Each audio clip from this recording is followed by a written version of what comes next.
Okay, my timer went off for 1 hour, so it is time to do the first set of pulls and folds. I think I have figured out a way to put my camera facing down from the cupboard, and then it should show the bowl and my hand, so I can work with both hands. Let's see if this works. That's pretty good. Oops. Okay, there we go. So now you are going to see one of the ways that we can use our dough mister.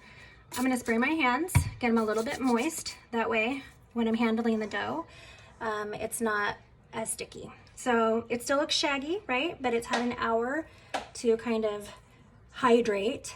I'm just going to grab from one side and pull. So lift and pull.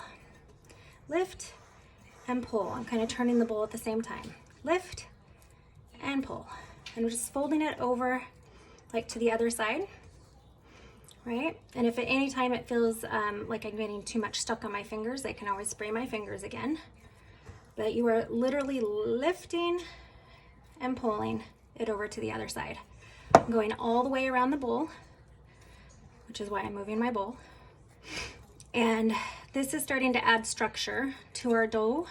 It's also helping to fully incorporate the moisture throughout.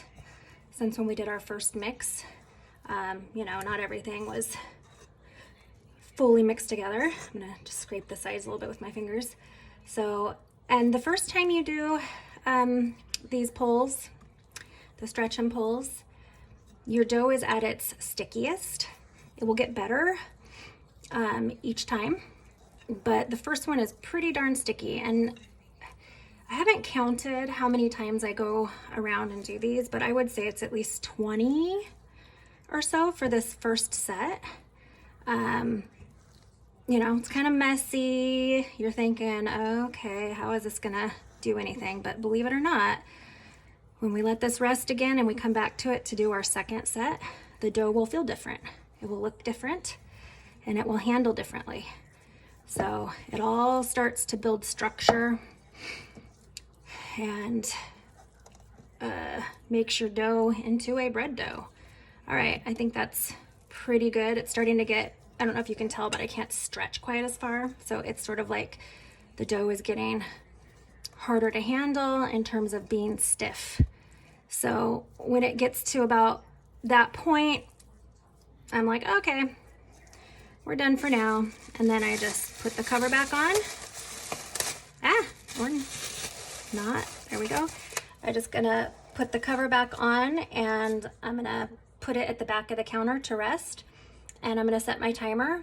You can do it anywhere from 30 minutes to like an hour before you do the next set. I'm gonna set my timer for an hour and I will record when I do that next set. Okay, hopefully you can see better. Until next time.